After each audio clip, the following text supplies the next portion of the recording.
بسم اللہ الرحمن الرحیم۔ آج ہم بیان کر رہے ہیں فضائل اعمال کا باب نمبر 2۔ اور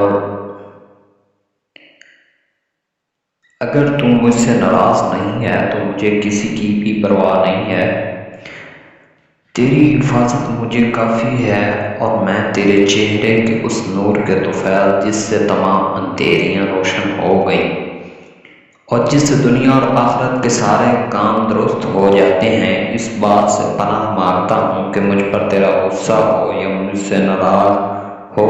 تیری ناراضگی کا اس وقت تک دور کرنا ضروری ہے جس تک تو راضی نہ ہو۔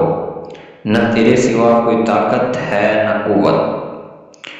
مالک الملک کی شان قہاری کو اس پر جوش آنا ہی تھا کہ حضرت جبریل علیہ السلام نے آ کر سلام عرض کیا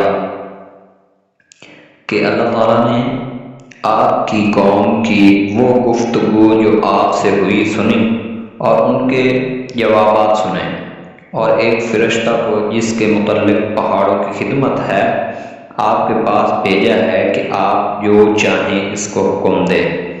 اس کے بعد اس فرشتہ نے سلام عرض کیا اور عرض کیا کہ جو ارشاد ہو میں اس کی تکمیل کروں۔ اگر ارشاد ہو تو دونوں جانب کے پہاڑوں کو ملا دوں جس سے یہ سب درمیان میں کچل جائیں، یا اور جو سزا اس آپ تجویز فرمائیں۔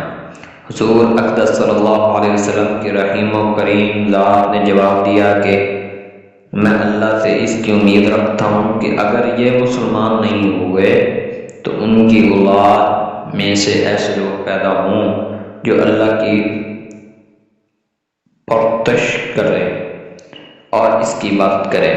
یہ ہے اخلاق اس کریم ذات کے جس کے ہم لوگ نام لیوا ہیں کہ ہم ذرا سی تکلیف سے کسی کی معمولی سی گالی دے دینے سے ایسے بھڑک جاتے ہیں کہ پھر عمر بھر اس کا بدلہ نہیں اترتا، ظلم پر ظلم اس پر کرتے رہتے ہیں اور دعویٰ کرتے ہیں اپنے محمدی ہونے کا، نبی کے پیروکار بننے کا۔